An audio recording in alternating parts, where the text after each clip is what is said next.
Here's the problem with drone racing today. The drones are too fast. They're too freaking fast. And the pilots are too freaking good. And if you're sitting there thinking, Bardwell, that's the dumbest thing I've ever heard. Of course, I want to watch really, really fast drones piloted by the best pilots in the world. Zip, zip, zip, zip, zip their way around a track. Well, you're weird and unusual, and nobody else feels that way. And this is the answer. I'm Joshua Bardwell, and you're going to learn something today. Oh, God. Wow. I'm at 25% throttle. It's not even in the air. Oh, God. That's full throttle. Wow.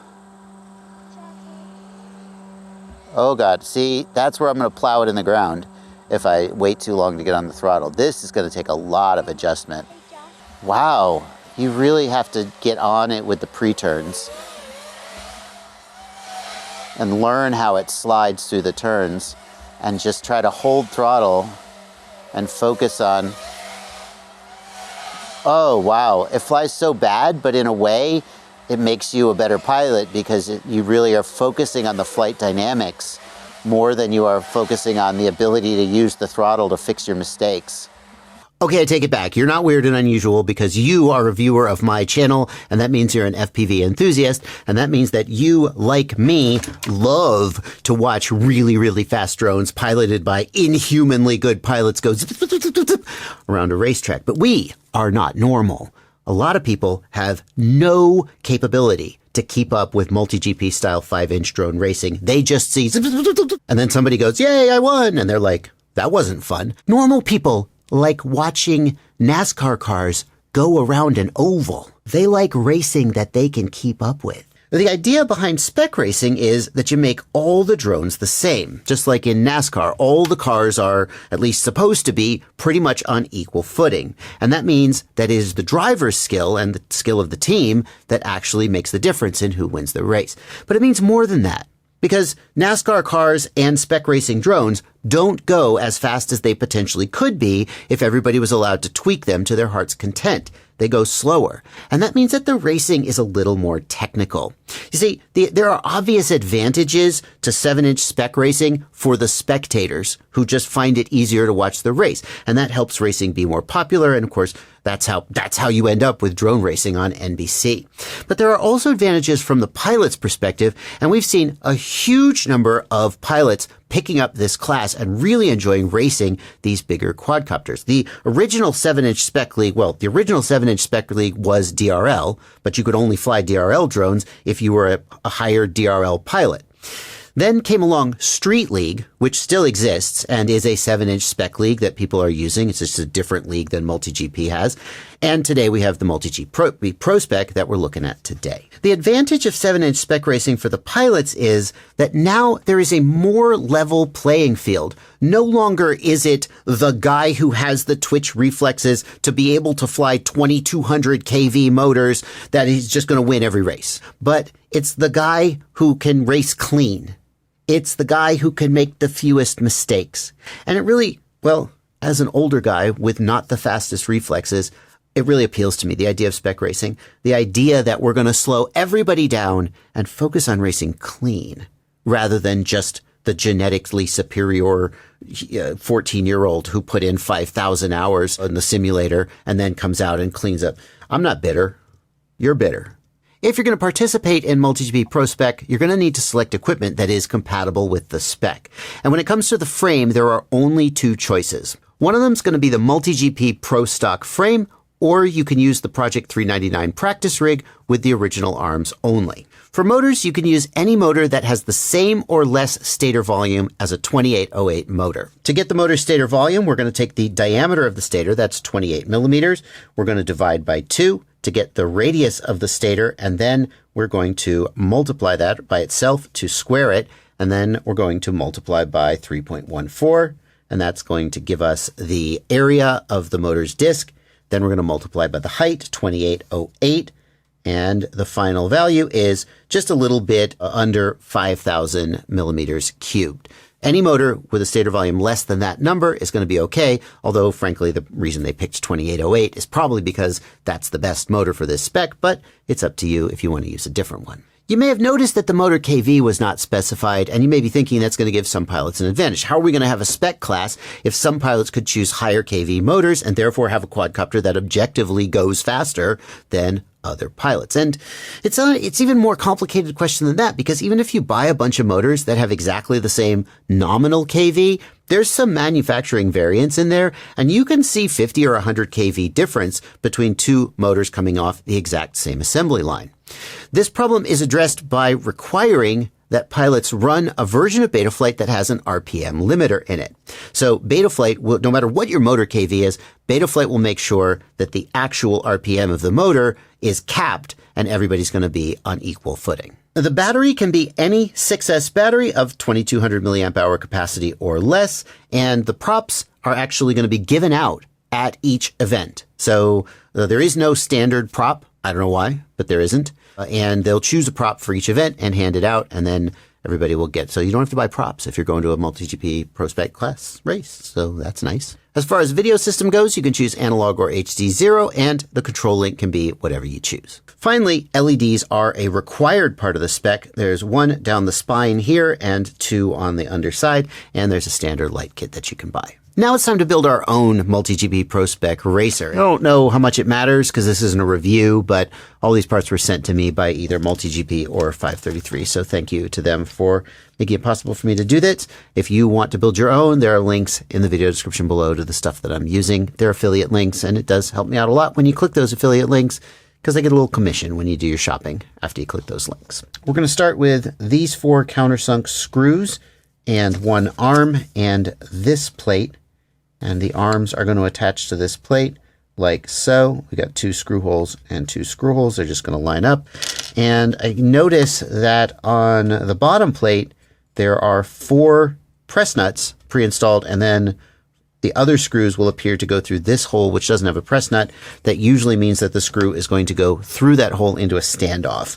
So what I'm going to do is I'm just going to install one countersunk screw and put it through the arm, and I'm just going to loosely install that in the press nut, and we'll see what happens from there. So then when I drive this one through, we end up with it protruding just above the bottom plate just a little bit, and I'll go ahead and run those in so that the arms stay in place. I think we're going to have enough friction that the screws won't fall out, and those are going to be used to hold the side plates on later, but for now they won't do anything. Yeah, those aren't threaded. We can just run them in and tighten them down later. And then I'll tighten down the rest of them. Okay. All right. Bottom plate is installed. The next thing, this is going to be a really simple build. The next thing we would do is we would install the side plates, but I think I'm not going to do that because the next thing I want to do is put all the electronics together and this nice open frame and then build the side plates up around it later. The next thing I'm going to do is mount the motors, and it's really nice that they include this set of screws with the frame, because these arms, you know, who knows what thickness the arms are, who knows what the correct length of screw is to fit that arm and go into the motors without going through too far. Well, who knows is the manufacturer of the frame.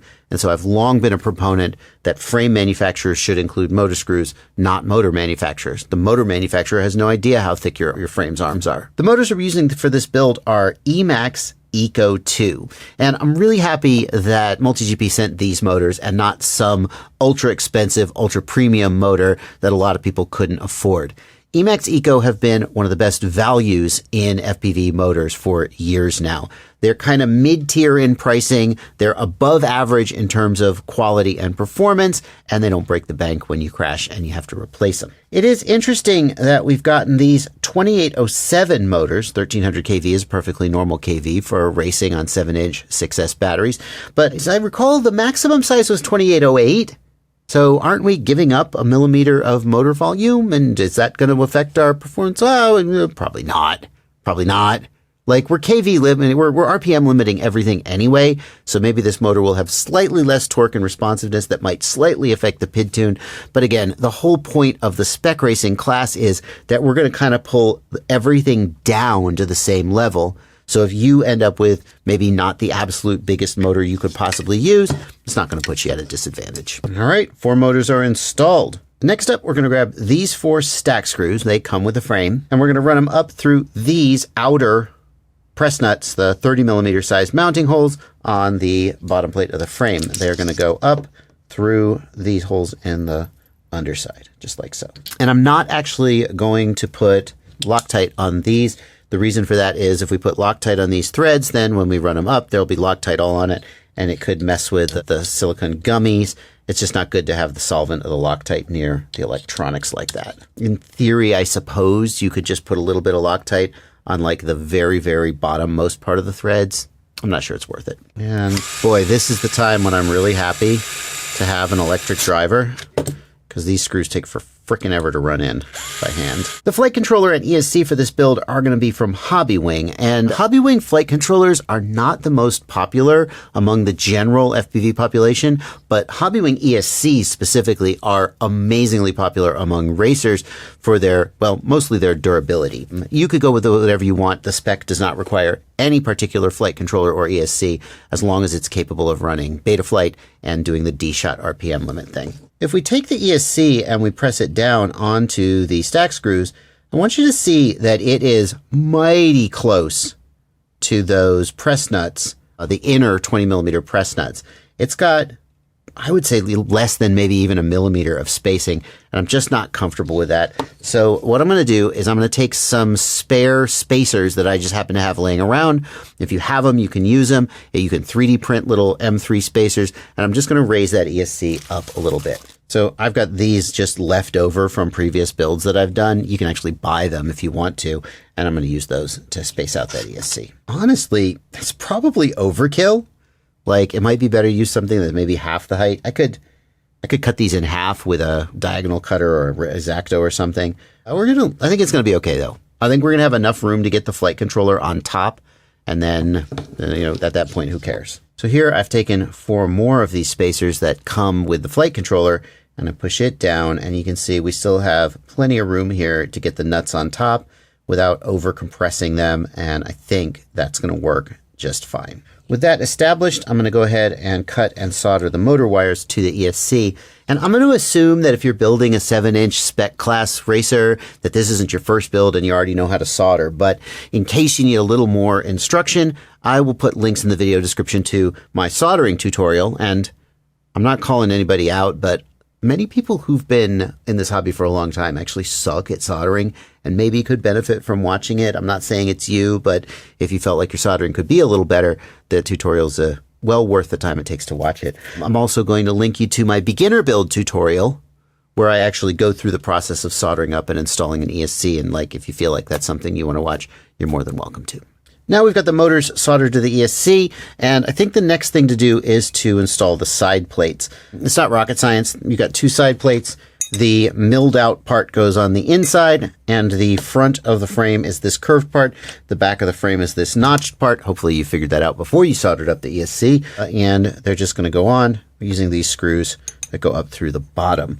There are some 3D printed parts that I want to show you. I think it's probably going to make sense to sort of fit these 3D printed parts in as we're installing the side plates. This piece is going to be for mounting the camera. I do want to point out that there are different versions of this piece depending on which camera you're using, different size hole and different depth of hole. So make sure that you have bought or printed the correct one. It is going to fit in with this little sticky outy part here. Is going to go right in here like so, and the result is going to look something like this, and you should see this through hole here through this square. And another thing that confused me a little bit is that the piece sticks out the bottom here. It's larger than it needs to be, and it's TPU. So when we install it, it's going to kind of squish like that, and it's going to be nice and held into place. So these 2 screws coming up from the underside are going to line up with corresponding screw holes on the side plate, and it's all going to come together. Hey there guys, it's Joshua from the future. Do not install your side plates and your 3D printed camera piece now, because if you do, it will be very difficult for you to get the camera in there. I can see now that I should mount the camera first and then do the side plates. So what I'm going to suggest you do is assemble the side plates and the front 3D printed piece, but do not screw them down to the bottom plate. So you have that as a separate assembly like this. Follow along with the instructions from Joshua in the past, except for the part where he screws this down to the bottom plate, and we'll proceed. Next, I'm going to take the front 3D printed piece and I'm going to insert these standoffs like so. There are 2 of them and they're going to go, well, there's really only 2 places they could go. Nope, I'm only going to insert one standoff. The other one must be for the, it's for the rear. Yeah.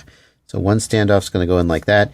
These holes are going to be for the camera, I think. And that's going to go right here. Well, I guess it just doesn't seem like it's aligned correctly. So when I insert it, it's kind of sticking out the front like this, but if I just push it back some, there we go. I can get the screw hole to line up. And I think the thing to do is to get, I believe it's going to turn out to be these screws, which are the only ones left in the correct size for this screw hole. And we'll just, just Loctite. We're going to take those and we're just going to screw that down in here. Okay, with that done, we can then install the other side using the same method. Well, having learned that lesson the hard way, let's go ahead and mount the camera. And the first thing we're going to actually need to do is use a longer MIPI cable. The MIPI cable that comes with the camera isn't long enough to reach the back of this big old quadcopter.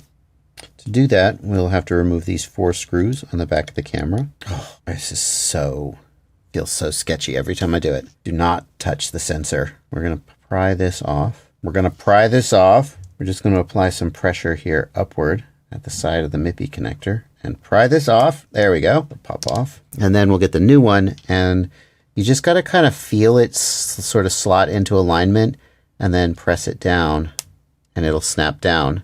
And that's it. Make sure you snap both sides and it's fully down, but that's how you do it. Can't help but notice that there is a little piece of tape on the back of the factory MIPI connector. I think that's to apply some pressure to help make sure the connector stays in place. And I'm just going to very carefully remove that with a pair of tweezers and see if I can move it over. Or I'm going to make my own piece of double-sided tape from tape that I own. Seems about right. I've got a fingerprint on the sensor. Good job, Bardwell. Okay. Oh, jeez, don't lose the little screws. I'm not sure if there's an up or a down to the lens.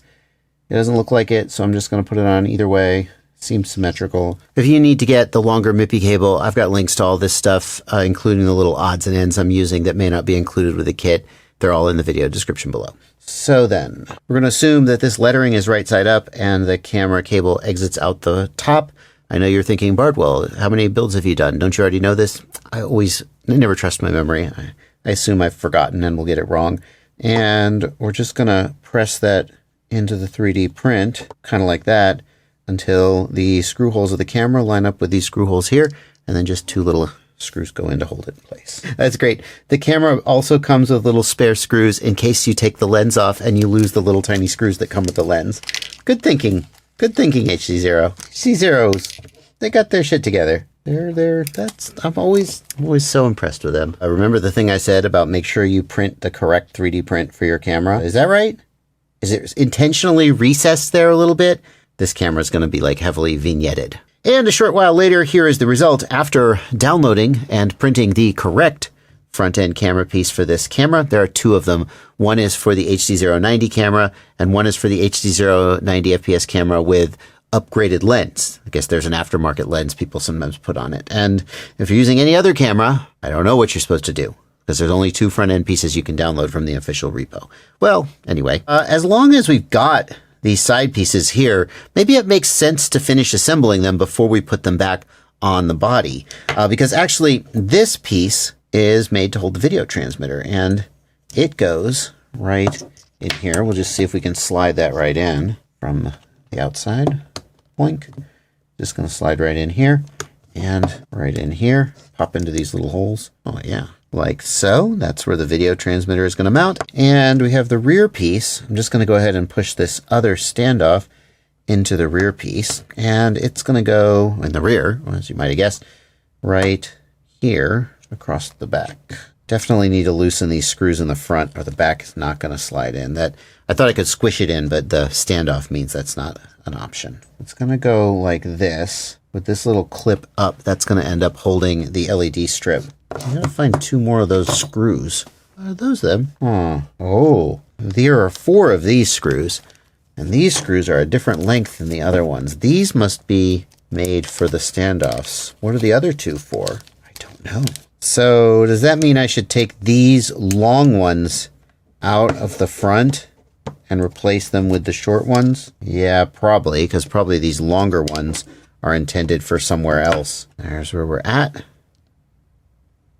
Next, we're going to install a u.FL pigtail onto this HDZero Race video transmitter. I'm pretty surprised it didn't come with this. I have some laying around, of course. You may need to source this separately, but I guess they don't ship it with it. Maybe they're assuming that you might be using an antenna with a built-in u.FL instead of a pigtail, and so they don't want to waste money and time including something you're not going to use. You'll need to source it. It's not hard. It's not like it's hard to source. And always install this brass retention bar on the HDZero VTX to help keep the u.FL connector connected. Great that they include this. PBS was the first to do this, in FPV anyway, that I remember. I don't think we should need these gummies. We'll just save these for another build. The VTX is going to sit down on this 3D print, and the antenna is going to be back here, and I think it's going to make sense to run the antenna out the back first before we mount the VTX. So we'll just try and... Oh, wait. What if I did this and just pull the damn thing out and put it in later? Yes. It's going to go in, and it looks like from the number of threads we have spare, if I just put this antenna on, it will screw down plenty tight and hold everything in place. Oh yeah, more than tight enough. It's not going anywhere. Really make sure you screw down that antenna fully tight and make sure it's fully inserted. And then, let's see. This looks like it has a front and a back. I'm going to put it pushed to the front so we get a little more room here. I don't think it matters. And what if we come up from underneath like this? I'm trying to think how to route this cable. We come up from underneath. Oh, that's nice. That is sized just right. Next, I'm going to attach the MIPI cable to the camera, and the same as we did with the camera, we're just going to sort of set that over the top here, sort of wiggle it till it feels like it's seated in place, and pop it down. And then we're going to press this down into place. Just carefully sort of squeeze it down in here and wiggle it until it goes into position. And when we're done, this will be the result. We got the whole video transmitter, antenna, camera, everything nicely placed in here. And that brings us to the next problem that we have to solve. And that is that with all this VTX stuff in the back, when we push this down here, the capacitor and everything that's on this ESC gets in the freaking way. I wonder if it makes sense to actually change out these gummies for lower gummies and let this get a little closer. Well, I don't think that's going to be enough to save us, though. Could have mounted the ESC upside down. Would have helped some. I don't know, man. I know what to do. I know what to do. I got it. Yes. We're going to take... Yes. Look here. This is the LED strip for the top of the quad. We're going to install that. Boink. Goes here. Come on. I think this gets busted off. Yeah. Okay. So this piece here gets broken off. Okay. This piece here isn't scored, but it looks like it needs to get cut off. Do we... Oh, wait. Do we break off that whole... Yeah. Okay. I think we break this whole thing off. Yeah. There we go. Okay. This is going to be good. This goes here. In the front, it goes there. Yeah. Well, how the hell does it... Damn it. This is TPU. It's very flexible. There we go. Got it. Okay. Now, that's in place, right? That's an LED strip. But you know what else it is? It's a top deck. And now we get the double-sided tape. And this is not just any double-sided tape. This is alien tape. It's the most powerful double-sided tape in the world. Come on, you. How are we going to do this? Does it matter? Rotate it? We rotate it 180? Okay. Hang on. We're just going to stick that down. Sometimes if you spin the u.FL 180 degrees, the brass of the u.FL bumps up against something on the board, and that causes problems. I don't think that is an issue here. It looks like we're clear. There we go. That looks amazing. That looks amazing. Okay, so now with that sticky taped on there, I think that is good. I don't know if we'll find some reason why that's a bad idea as we proceed with the build, but that I'm pretty happy with. And it keeps everything nice and self-contained in the top here. So, yay. So we're going to install the LEDs on the underside of the arms, and we want to make sure the plug is facing inwards. LEDs have double-sided tape on them from the factory. I assume this is how they ship them to everybody and not just me because they knew I was making a YouTube video. The LED kit has these wires that come with it, and we're going to choose the 4 long wires, and then there is a short one. We're going to use the 4 long wires for the arm LEDs and the short one for the top plate. You'll see why in a second. Maybe it would have been smart to flip and plug these in before I stuck them down so that I knew I had room, which I don't. The shorter wire is going to go into this top LED strip, and then we're going to get the hub. Here is the hub, which was broken off of the top LED strip and almost thrown out, but fortunately retrieved. We need this. This is the LED hub, and it's going to join together all of these LEDs and connect them to the flight controller. Now, the hub has 3 solder pads on it: ground, VBAT in, and DI. DI stands for, I think it's digital in, and it's basically the command from the flight controller that's going to tell the LEDs what color they need to be. So the first thing I'm going to do is I'm just going to get some spare wires and solder them to this hub. The power and the ground wires for the LEDs are going to go straight to the power and ground pads on the ESC. These LEDs are rated to take up to 6S battery voltage. Not all LEDs are. If you are shopping for LEDs, it's better to get some that are just rated to take battery voltage so that you don't have to deal with a voltage regulator like a 5-volt regulator. Sometimes LEDs can actually pull a fair amount of power, and you can get into trouble with regulators and stuff. It's just simpler if you can wire them direct to VBAT. I normally might have wired them to a battery voltage pad on the flight controller just to keep the wiring simpler, but the flight controller, this one doesn't have battery voltage on it, at least not as far as I can tell. And then the signal wire is going to go to the LED strip pad on the flight controller, which is flight controllers with pads on both sides. The pads should all be on the top. Half the pads are on the underside. Shut up. What are you doing? Hobbywing, what are you doing? We've soldered to the LED strip pad on the underside of the flight controller. Now we'll flip it back over again and hopefully never think of that again. I know you're thinking to yourself, wait a minute, what are these wires? Why haven't I seen these wires yet? You're going to, it's because you're watching this video out of chronological order because I didn't realize I needed to install the LEDs before I installed the receiver. And don't worry, we'll get to that. I probably could have kept these wires a little shorter. I think the smartest way to do this is actually going to be to stick this hub to the bottom of the quadcopter, because right now the only connection between the bottom and the top is this plug to the VTX, which goes here. I pop the top off, I unplug that plug, and now the top is completely separate, easy for maintenance. If I stick this to the top, well, that's not the end of the world. That's plenty of room. It would make a lot of sense to stick this to the top. Yeah, but then also I'll have to unplug all of these things when I take the top off. No, I think it makes more sense to put this on the bottom. Where's it going to be? It needs to be in the back so that this wire can get to it. On top of the receiver? Sure, why not? Oh, again, you haven't mounted the receiver yet. Maybe you shouldn't mount this until you finish mounting the receiver and figure out where you're going to want it to go. Now that the LEDs are done, I'm going to pick up in the past where I left off with installing the receiver. The receiver is, of course, Express LRS 2.4 gigahertz because it has that 1000 hertz refresh rate for the lowest possible latency, which definitely will make me competitive in the racing scene. Nevertheless, I've wired it up, and you can see how I wired it up, but this isn't a beginner tutorial, so I'm not going to dive too deep into it. The exact receiver I'm using is the Beta FPV True D Diversity, and I would like to point out, well, I'm using it because they sent me some once upon a time, and when I went digging through my drawers looking for what receiver I would use, I was like, oh, diversity receiver, that's good. Racing, you want reliable link. It can actually do Gemini.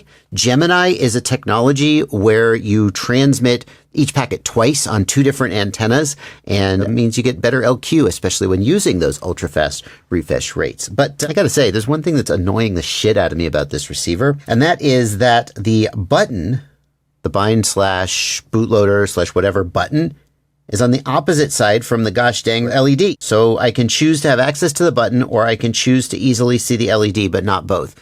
What are you thinking, Beta FPV? That's so dumb. Come on, get your head in the game. And given the choice, I guess I'd rather have access to the bind button. I might be able to see the LED from the underside, but I definitely can't press the bind button from the underside, right? So just a little double-sided tape. Stick that baby down, and we're good to go. And I guess it's safe now to put the nuts on top of the flight controller. We've done all the soldering we're going to do. The VTX is just going to plug right in, no soldering needed. So I guess we'll tighten this sucker down. Whenever you do this, make sure you tighten it down snug enough that there's enough friction that the nuts won't come undone, but not so tight that you are compressing or over compressing the gummies. I actually really prefer to use nylock, M3 nylock nuts. I don't think I have a bag of them right now though. Yeah. And the advantage with M3 nylock nuts is that you can put them at exactly the tension you want, and the nylock will keep them from moving. They don't need to rely on compressing the gummies to keep them from moving. Yeah, we're going to be okay though. Great. Next, we're going to install the body, right, like so. Make sure that there are no wires getting crushed as you screw this down. It's a really easy mistake to make, to get a wire pinched in there, and then when you tighten it down, it is damaged. All right, looking good. We're going to use these last two screws in these two screw holes. These are the slightly longer version, if I remember correctly, and we are going to install this 3D printed antenna holder like so. I'm never a very big fan of mounting TPU this way. If you get the screws properly tight, it crushes the TPU, and then the TPU can just flex and rip off. It means that things are never quite right. My preference is to design the print so that the TPU has these little sleeves or spacers in them, and then the screw can like bite down on the spacer. It's probably overkill for a very simple print like this, but nevertheless, yeah, it's probably never going to matter, but it still bugs me. The antenna mounting is pretty simple. They just go on top of the 3D printed piece, and then an X, the zip ties just go in an X around them. That's it. Oh, geez. I haven't done the LEDs. Crap. I just realized I thought my wiring was done, but I haven't wired up the LEDs. So I'm just going to sort of shimmy this LED board out of here. That's actually kind of nice. And I'm going to see about how, oh, I got to plug in the frickin' VTX too. The VTX plugs in right here. This plug is made for a DJI air unit, but the clever HDZero creators have made this plug compatible with the HDZero VTX. It'll just plug in to the DJI plug-on. Some, but not all flight controllers. So with there has never been a standard on the flight controller side of a DJI plug. It has to contain power, ground, TX, RX, and another RX for the receiver. Those things have to be there, but the order that they come in was never standardized. And some flight controllers did it like left to right, and some did it like right to left. So the takeaway is, don't assume that you can plug a non-DJI, don't assume that you can plug a DJI video transmitter into the DJI plug on any given flight controller. You have to check the wiring and make sure it's like the right way around. And if it's the opposite way around, you may have to repin. You have to literally repin the plug. In this case though, fortunately, or by design, it works and everything is fine. And with that, the physical build is done. We have a completely finished quadcopter. Well, like there are a couple things I didn't show you. Like I didn't show you soldering on the XT60 because I figured you know how to do that. But we've got a built quadcopter, and the next thing to do is to take it to Betaflight and set it up. And if you're thinking, I've set up Betaflight before, I know what I'm doing. There are a couple things that are special about a ProSpec quad, and that's the things we're going to go into in that section. We're not going to do basic stuff like how to set up your receiver. But before we get to that section, can I take a second to remind you that I have a Patreon. Patreon is a website where you can subscribe to your favorite creators like me. You pay a little bit every month. The creator gets to know that they have a reliable source of income that doesn't depend on YouTube just going, I don't like you this month. And everybody wins, hopefully. If you value the content that you get out of my channel, the single best way to say thank you is to join my Patreon. It costs as little as $2 a month. That's the minimum tier. It's been the minimum tier for like 3 or 4 years. I should inflation adjust it and make it, well, if groceries are any guide, $5 a month.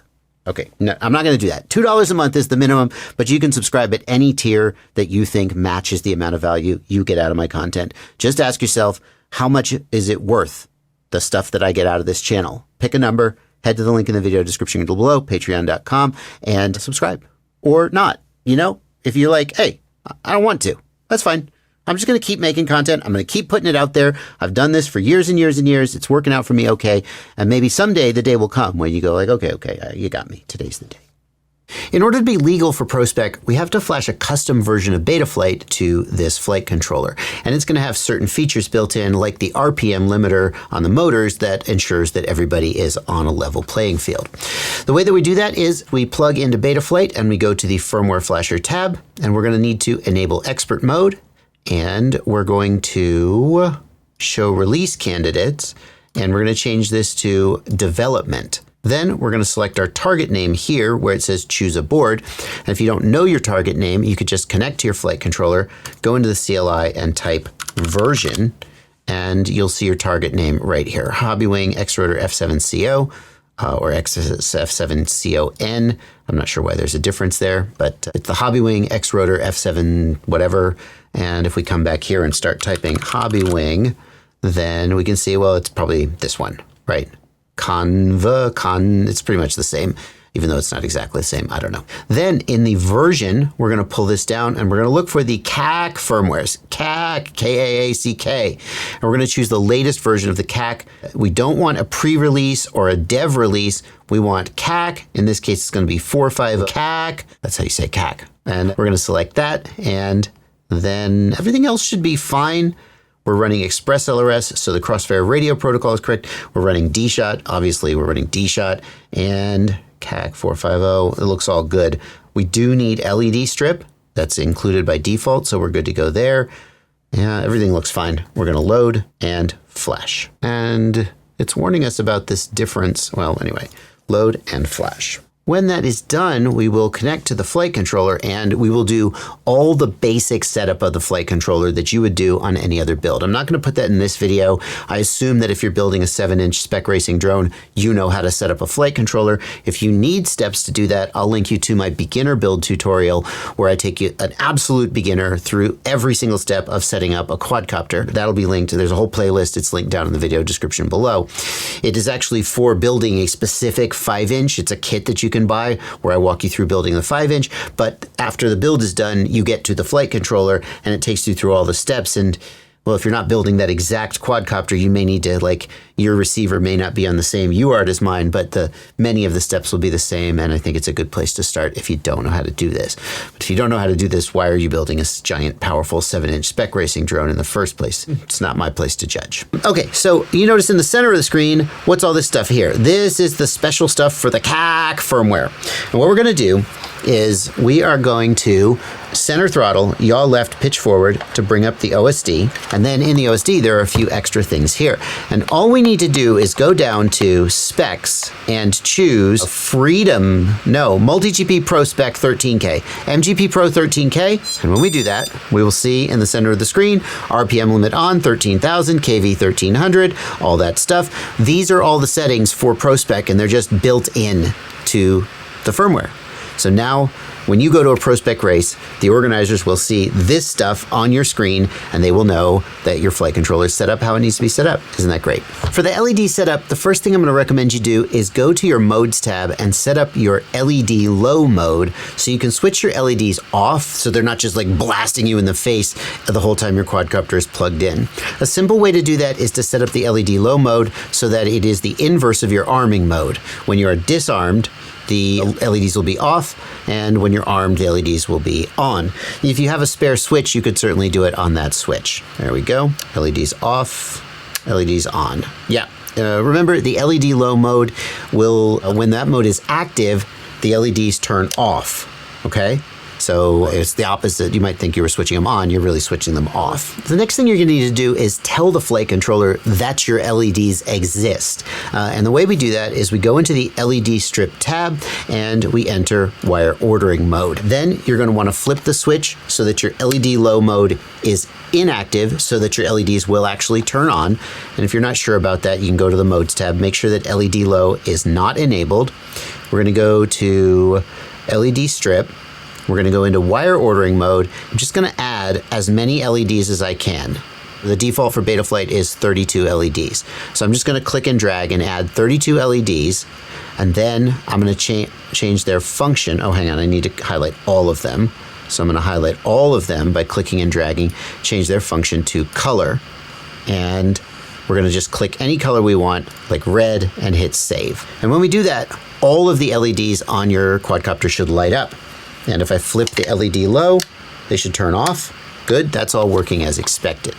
Now, you might be thinking, gosh, it's a pain in the butt that I have to do this during a race. If the race director wants me to be red or blue or green, I have to go into Betaflight, plug in, and change the color. No, you don't. The CAC firmware has got you covered. So I'm just going to save this, and then we're going to just back out a Betaflight configurator entirely. We don't need that. Now my VTX is overheating. There we go. The VTX is back. And again, I'm going to go into the menu in my OSD simply by pressing throttle, center throttle, yaw left, pitch forward. And in the menu, the very top of the screen, there is the LEDs Extra. If I go into LEDs Extra, I can actually override the LED colors right here. So if I do Force LED White, and you can see as I scroll through the colors, they're even changing in real time. So I can just scroll through the colors here and pick the one I like, and then go down to Save and Reboot. Boonk, Save and Reboot, done. We're ready to race. Well, shoot, I think it's time to take it out and test fly it after I refocus the camera. God dang it. Oh God, wow, I'm at 25% throttle, it's not even in the air. Oh God. It's at like 40% throttle just to get in the air. Don't go chase it, baby. It's dangerous. I'm at 40% throttle just to get in the air. I know the point of this format is to have a heavy, underpowered quad that requires skill to fly, but this is gonna take some getting used to. That's just a fact. Oh boy, let's not put it in a tree. Oh God, it is so much less responsive on the throttle than I'm used to. That's crazy. I can't just go, I'm just gonna plow this thing if I just go crazy, because I'm gonna try to turn and it's not gonna turn as sharply as I expect. It's gonna be slidey. Let's try, oh man. That's full throttle, wow. Oh God, see, that's where I'm gonna plow it in the ground if I wait too long to get on the throttle. This is gonna take a lot of adjustment. What, baby?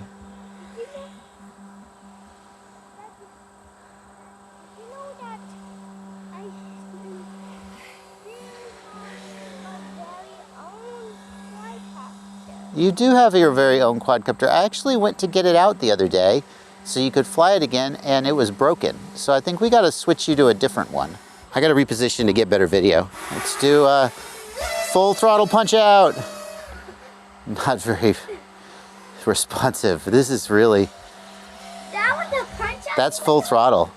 I see how you could like race just at full throttle and really focus on full throttle.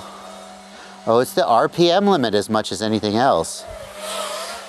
Really like do the thing you do in the simulator where you're just pegging the throttle and focusing on clean lines.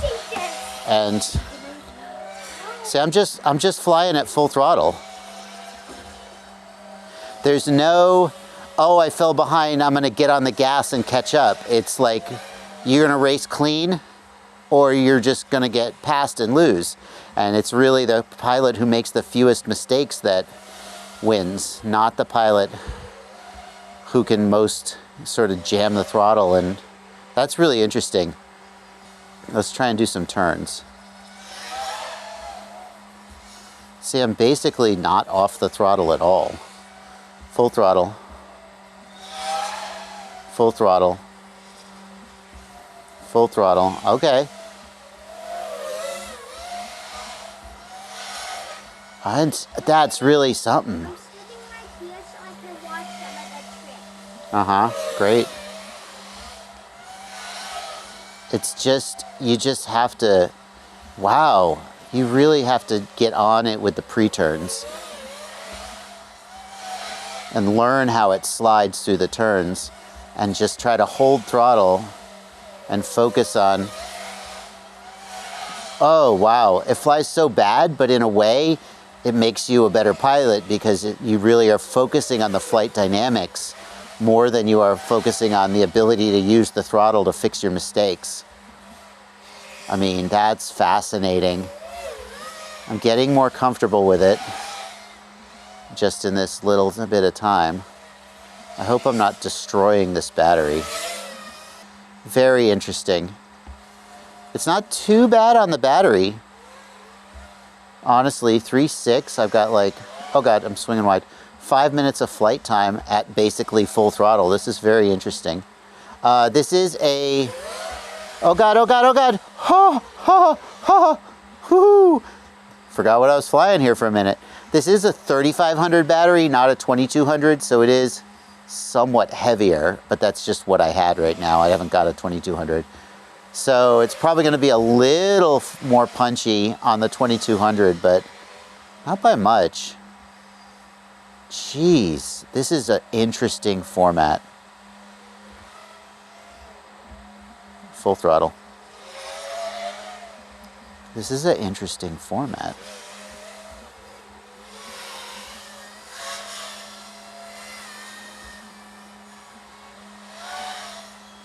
Just trying to come up with a little race course here to play with. Say full throttle. Oh boy.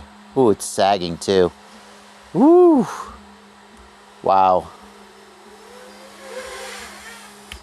That's really something. That's going to take a lot of time to get used to. If you are interested in this racing format, then there's links in the video description below to the MULTIGP site and other places you can get more info about it.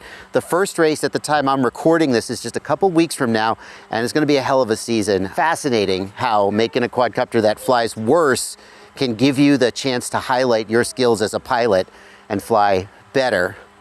We could test fly my quadcopter. Yeah, after I'm done recording this. That's really fascinating. I don't know. Will I fly this more? Like, this is not like fun to fly. It's only fun to fly if you're getting ready to race this format against other people. And then I could see it being really fun. Like, obviously, Evan Turner, Alex Vanner, Verminchan, Kim, whoever, name your favorite, obviously they're gonna still beat me. But in a way, it almost feels like if it's gonna force me to focus on my fundamentals and make me a better pilot when I fly like a 5-inch with a lot of power behind it. I don't know. Fascinating. See you in the next one.